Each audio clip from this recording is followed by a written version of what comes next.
Living in Virginia, you're in the fast lane on the information superhighway.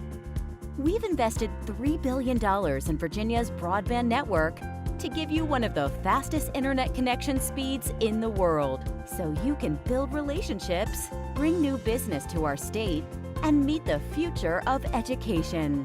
It's amazing what we can do together. Visit VCTA.com to learn how broadband connects the Commonwealth.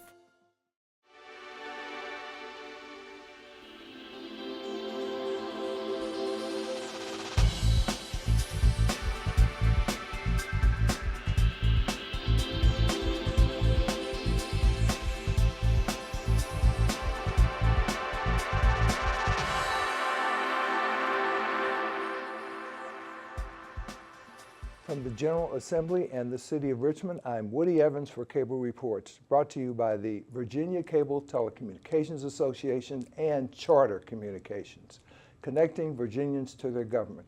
We're very pleased to have Delegate Chris Jones with us this morning. Thanks for taking the time out of your busy schedule. I know you chair the Appropriations Committee and things are very busy there.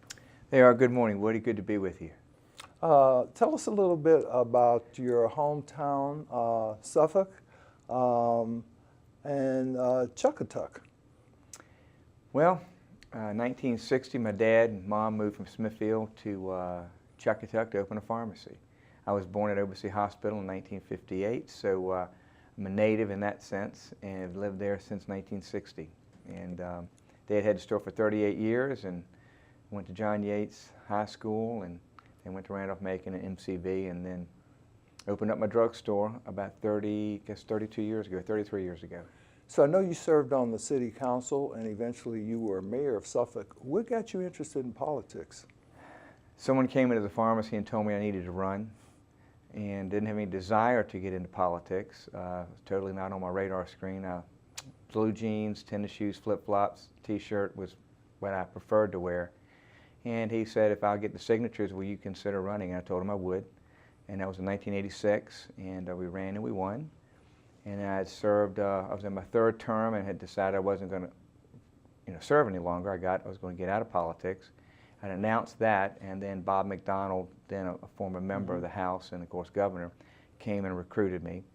And I was reluctant at first, and then finally I told him I would, and that's been 20 years ago, so I'm in my 21st session. My wife says, my, how time flies, and it's been a good journey and for me so far.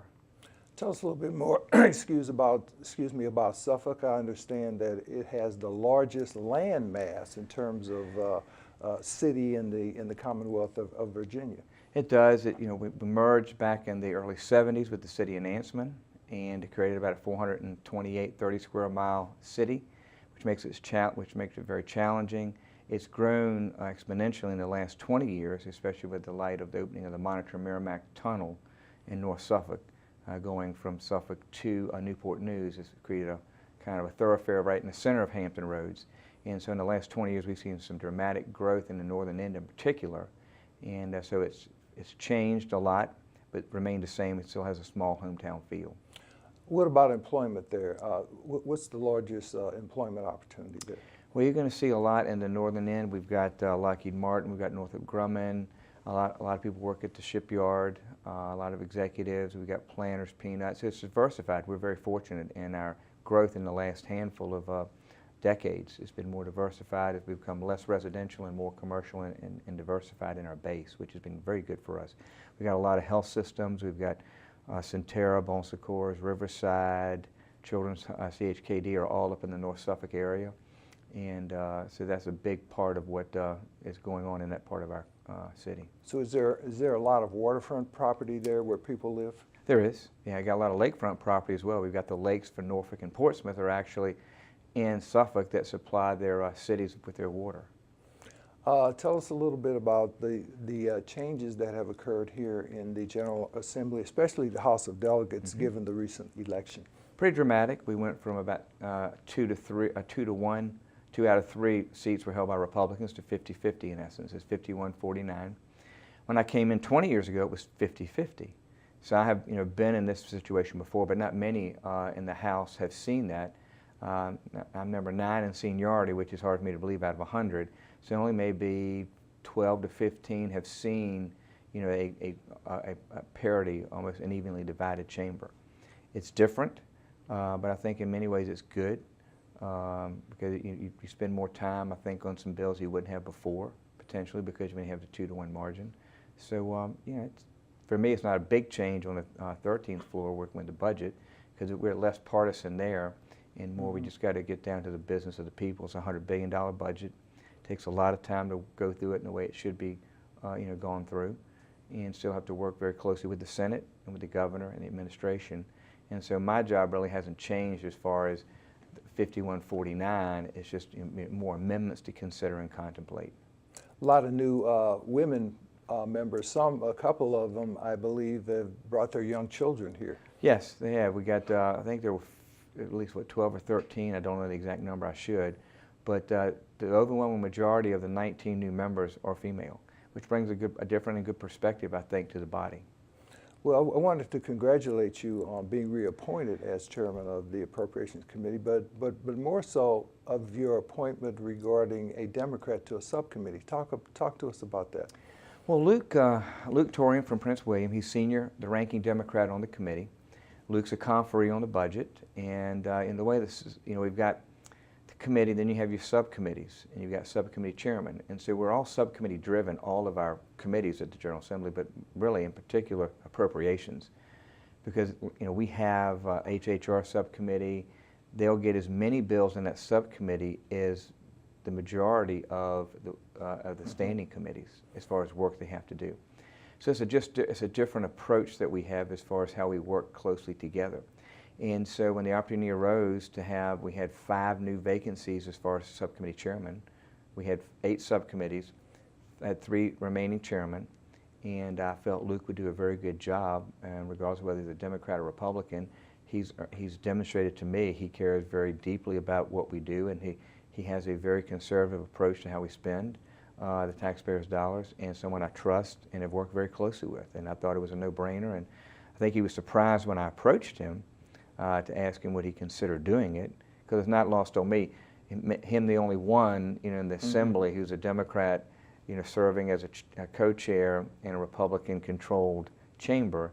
You know, it's kind of a two-way street. You know, why are you being appointed to that? You know, if you made some type of arrangement with someone to do A, B, or C. I just trust him. He has good judgment. We don't always agree, but I know he looks out for the best. What I would say, he looks out for what's in the best interest of those that he represents, but most importantly, the Commonwealth at the end of the day. And we have a new speaker. New speaker, a dear friend of mine, Speaker Cox. We were seatmates for 8 years, and we served on the Appropriations Committee for 14, or 16, I guess. And we were conferees together for 8 years, so we worked very closely. So I'm going to miss him in that role of being a fellow conferee, but I'm very happy for him. I think he set the right tone when first day when he banged the gavel, trying to reach across the aisle and say we will be working together on many issues. And I think you're going to see that as the session rolls on, you're going to see much more collaboration than people might expect. I think there's a misconception of what goes on, but what you might read in the paper. Most of our issues are not partisan. They're geographically based. They're based on what's in the best interest for the Commonwealth. So I think you had a group of high schoolers in here the other week, and they were very surprised at the lack of partisanship as far as the bulk of the issues that we're faced with. And that really is the case. The new speaker, along with the House majority, adopted a number of new rules regarding transparency. Yes. Of course, we were televising our committee meetings. We have recorded votes in subcommittees. We will, when we move back to the General Assembly building, we will then be televising all of our subcommittees as well as our full committees. I think there are steps in the right direction, and that way if you can't attend and be in Richmond, you can go online, you can find the bill, or not the bill necessarily, but the meeting you're concerned about that occurred. You can find the bill, you can hit the hyperlink, and you can see the video that was around the conversation that might have occurred, an exchange between, let's say, you and I, if you were the patron and I was asking you questions as a member of the committee. I think that's a very good advancement for us in transparency and for the public knowing what's going on in Richmond. Let's talk a little bit about the budget and more specifically about a presentation by the Director of Finance, Aubrey Lane, recently. And I think he noted that revenue collections are running ahead. That's a good thing. We've had well over 100 months of expansion. Northern Virginia and Richmond are doing okay. Hampton Roads, an area you're very familiar with, is still hurt by sequestration, however. The tax cut impact from Washington has had some interesting things. The non-withholding tax collections, $403 million this past December, and that exceeds by far what happened right before the dot-com bubble burst. What do you make of all of this? Well, Aubrey and I were on the phone this morning at 6 a.m.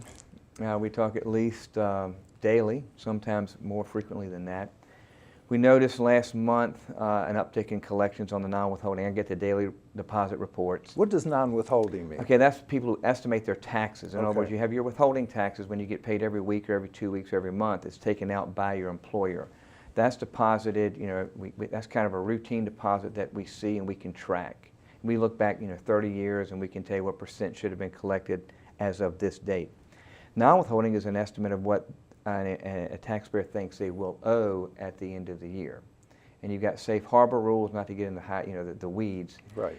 And so what we've noticed is a tremendous uptick. It was 144% over last December. It was 138% over the previous December back in 1999, which was a dot-com. And so what I have suggested, I've talked with Senators Norman and Hanger and the Governor and Secretary Lane, I have suggested that we do not reforecast revenues, even though we're running way ahead, that we do not try to contemplate the changes due to the Tax Cut and Jobs Act in Congress until a special session later in the year. What people maybe don't realize, the corporate changes were permanent. The ones for the deduction almost being doubled, standard deduction, et cetera, temporarily. They're temporary, maybe 6 years, I think 5 or 6 years. So we have to be very careful and not make changes to our state tax policy that would have an adverse impact, number one, on our collections, but not have an adverse impact once they would expire. So we need to contemplate that outside of the regular session. Now, what I think we will do, Woody, once we get a feel for where we are, and we won't really know until after session, way after session, because you can pay in 100% of your liability in 17, take the tax deduction for the state contribution, and then if you get a refund, you get a refund in 18 at a lower tax rate. So what we think has happened, people have paid their final taxes in December that they would have paid in April, because they could write it off in December of 17. They couldn't write it off in April of 18. And we could have refunds. We have people who do extensions and don't, on their filings till October. So my guess is we really will not know until probably late May, mid-June. Therefore, a conservative approach is in order, which doesn't always make members happy because they think we've got this additional revenue. But my first year as chairman in 2014, we were running ahead of everything, every indicator, till the end of April. The bottom fell out in May, and we were $400 million short on that one source of revenue. There's also a Supreme Court case pending on internet sales taxes that could have an impact. That's right. Hopefully they will decide that in the favor of the states, because it was first put in, 25 years ago, I believe? And they used the nexus rule. It was a fledgling industry at the time. Now you can have something delivered to you that afternoon with Amazon Prime in some parts of the country. And so it stated if you didn't have a physical presence in that state, then the state could not tax the sales tax on that item. We did an agreement with Amazon several years ago, which boosted what we're collecting, but it doesn't really apply to fulfillment, where they have a product that's not theirs, they're holding for someone else. So the Supreme Court is going to take up that issue, and it had been bottlenecked by a congressman, Virginia congressman, as a matter of fact, for the last 5 years. So if that does become the law of the land, where you can tax what you should, because it's required to be collected, you're supposed to pay it as an individual when you file your taxes. We think it would probably be $200 million, maybe even a little bit higher than that, to the bottom line of what is not being collected that should have been collected and remitted back to the localities and to the state. What's going on with Metro funding? Metro, as you know, is a big issue. They've had their challenges for the last handful of years. They brought in new management who's done a very good job, in my opinion, of trying to get the trains to run on time. They've really delayed maintenance in a big way. They've had some derailments. They've got some labor issues they've been trying to deal with. Of course, there's a compact between Maryland, D.C., and Virginia. We have about a third of the ridership. So they're trying to put in place, I think Secretary LaHood had a report about things that should be done to reform that authority, that entity. And there's been some pushback on some of the reforms that we would like to see in Virginia. It's complicated, it's involved.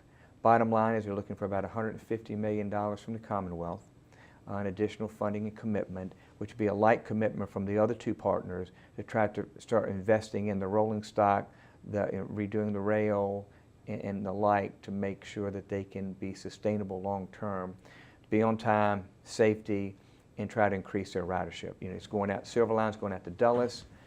That's a lot going on. That is a huge part of the economic engine for Northern Virginia and IE for Virginia, because about 40% of our income tax comes from Northern Virginia. They're only about 30% of our population, 28%, 30%.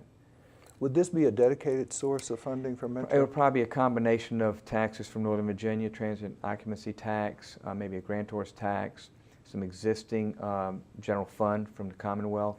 I am not in favor of taking and raising statewide sales tax or gas tax for that purpose, nor am I in favor of taking statewide transportation taxes and putting into that. Now, I understand gas taxes, 2013 legislation, there has to be some changes made. What happened, we did a statewide, as you remember, a statewide sales tax increase. We did a statewide, some would argue it was not a gas tax increase. We went from a cents per gallon to 1% of the price of a gallon of gas. Was that on wholesale? That was on wholesale, yes, sir. And we did a statewide floor as of the date of the, I think when we considered that bill. We had two other pieces, one other piece, two other areas, Northern Virginia and Hampton Roads. And they had an additional 0.7% on the sales tax, and they had we did a 2.1% increase in Hampton Roads and our gas tax. We did not, it was an error in the drafting of the bill and enrolling, we did not put a floor on those two regions' gas tax. So I've got a bill that will create a floor, because the problem that we have at Hampton Roads, and those who drive and around and about see a lot of orange cones. We've High-Rise Bridge is now move ahead on construction with that. Peninsula 64, segment 1 is complete. Segment 2, segment 3 are underway. We've got 64, 264 Virginia Beach, those two interchanges. All that construction is underway. Now we're getting to the part of trying to phase and fund those phased projects. In talking with the bond rating agencies, they were in town last year. I spent time with all three of them, and we had a one-on-one, 50 minutes plus probably with each one of them. And talking to them, by not having a floor, the fluctuation of the gas tax could impact how we can bond for those projects in Hampton Roads. And if you don't have the floor, you could have to have a larger coverage required by them. So would that bonding only affect those particular projects in Hampton Roads, or would that also affect the AAA bonding rating of the Commonwealth? No, there's two separate issues. Okay. It would be Hampton Roads in Northern Virginia. Okay. Now I'm not sure how much bonding they're doing in Northern Virginia. They had a different approach with their regional transportation taxes. We had major projects that needed to be built, like the HRBT, which is that now is moving along. We've made that decision regionally to proceed. Jim Utterback, who was the district administrator for VDOT, is now going over just to head up that project. It's going to be probably a $3 billion, $3 billion project, and it's huge for the region and for the Commonwealth. Cancer research, I know Yes, sir. you've got some legislation dealing with that. I do. It came to my attention, I get to see a lot of different things in my capacity as chairman and meet with a lot of different groups and higher ed and business leaders, etc. And it came to my attention, we do not have a comprehensive cancer center designation in the Commonwealth. Maryland's got 3, North Carolina's got 3, we have 0. And if you ask anyone across the country who has probably the preeminent higher ed system, we're going to be in the top 2 or 3, regardless of who you talk to. And I just felt it was a void, and we haven't had the level of cooperation I'd like to see with some of our institutions.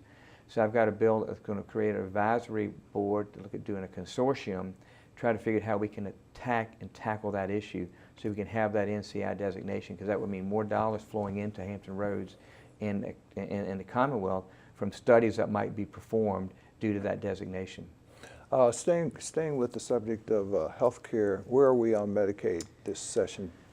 Well, first of the week, Speaker sent a letter to the governor that we Republicans are willing to sit down and discuss it, but we feel strongly about having a work component or a community engagement component, much like Kentucky. Kentucky expanded straight Medicaid probably 5 years ago. Mm-hmm. They had some real issues. About 30% of the population is on Medicaid, which I didn't have any idea. Yeah, 30%. Wow. Which is staggering. And they found the cost of it was running away because they just couldn't control their cost. So they asked for a waiver and got a waiver on a community engagement and work piece. And we've been talking with them. Matter of fact, I'll be meeting with DPB, which is Department of Planning and Budget, and the administration later this afternoon and tomorrow as we work through some of those issues.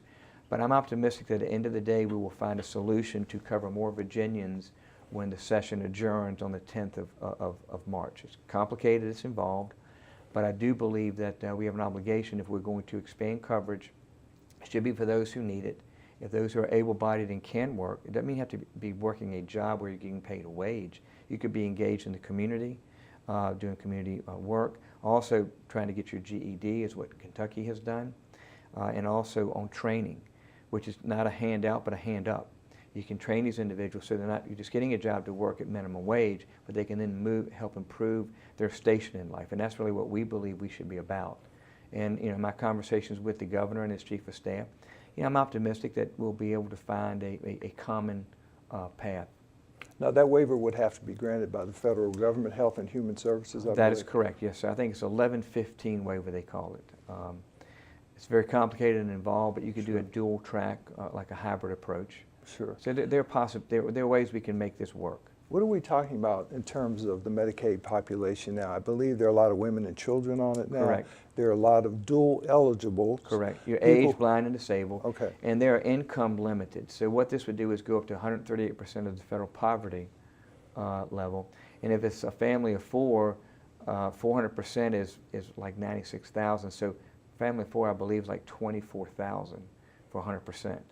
So you're talking about bringing in individuals who we have one of the most restrictive requirements to get into Medicaid, but we have one of the most generous programs once you're in it. So it's kind of a balancing of how you will tailor that. And so the bill that is now in the Appropriations Committee that deals with the work engagement, community engagement, speaks to the different options of what one would need to be doing and how we would look to cover those individuals. Now, I take it there are still concerns about impact on the budget. The federal government says it will continue at 90%, right. But you never know when that might disappear. That's correct. And the interesting thing about the journey for the last handful of years is, back 4 years ago, we said no. I'm just talking about we, Republicans. Sure. I'm not saying me, but we, in the sense of, and they said, well, it's got to be straight Medicaid. Now, if you look at some of the budget amendments that are out there from some of on the other side of the aisle, they're speaking to a copay, personal responsibility, healthy outcomes. If we go below 90%, we start to disenroll. So we've had a dialogue that's occurred in the last, over the last several years, just by maybe inaction or positions that each other side has taken with the other. And now I think you can see a more willingness to have a dialogue and a conversation about what's common sense and what makes the most sense for us from a budget perspective. But more importantly, from the individual, making sure we're not just giving them health care. If they're in need, because Medicaid was never something to be permanent unless you were age, blind, and disabled, or unless you got, you're seriously mentally ill. It was designed to take care of those people for the balance of their life or until they got better. But if someone is having a hard time, the whole design of the program was to help you while you're in distress or trouble, but then help you get out of that situation and improve your conditions within your life. I think one of the other concerns relates to those dual eligibles, those who are on Medicare but can't afford, or their families can't afford to put them in an institution to the Right. extent they suffer from dementia or Alzheimer's disease. That is a growing cost. Oh, it is, and I met with a group yesterday. We have, services where they do home visits and companion care, and they've got a real issue trying to get the workers, because they haven't had a raise, to be able to pay them. They're actually losing their workers to your fast food industry. And so they go in and do what I call in-home services, and they can take and provide the care for that loved one, because the family member is working during the day, and they can go visit them once a month or twice a month and check on their vitals, etc. And that keeps them out of the nursing home, because that's the most costliest place for anyone to be, is a nursing home.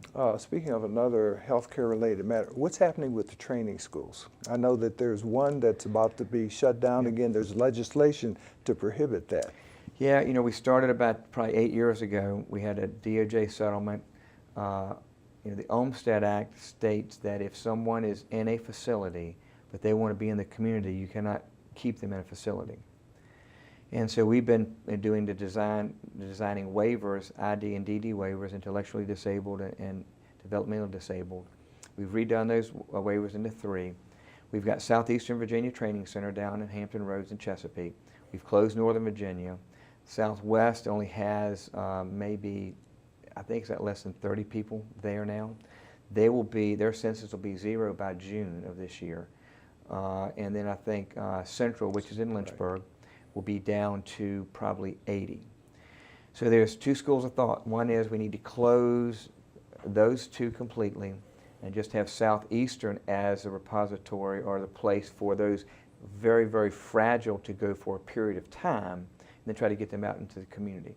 There's another school of thought that, in fact, you need to have a second training center like Southeastern in the western part of our Commonwealth. So that's really a debate that's going on right now. It's about $135,000, $145,000 a year for someone in a training center. It's about half that cost if they're in the community. But the advocates who feel strongly that we should keep them open say, well, yeah, you can say you can provide those services to me. I can't get them in the community; they're not readily available. So that's a debate that's ongoing. It's upstairs in both Senate Finance and House Appropriations, and several of the members in those regions actually are on those 2 committees.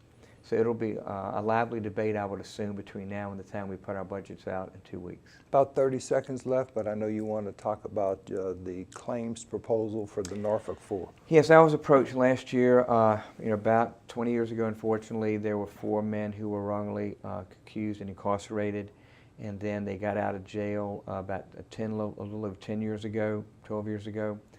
They were not granted a full pardon by then Governor Kane, and McAuliffe did last year. It's obvious from looking at the discovery that occurred in the habeas, that in fact they were wrongly accused, and Norfolk was complicit, there being the police department, in that. Great. Well, thank you for taking the time to discuss these issues with us, Chairman Chris Jones. Thank you. Thank you for watching Cable Reports, brought to you by the Virginia Cable Telecommunications Association and Charter Communications. Until next time, I'm Woody Evans.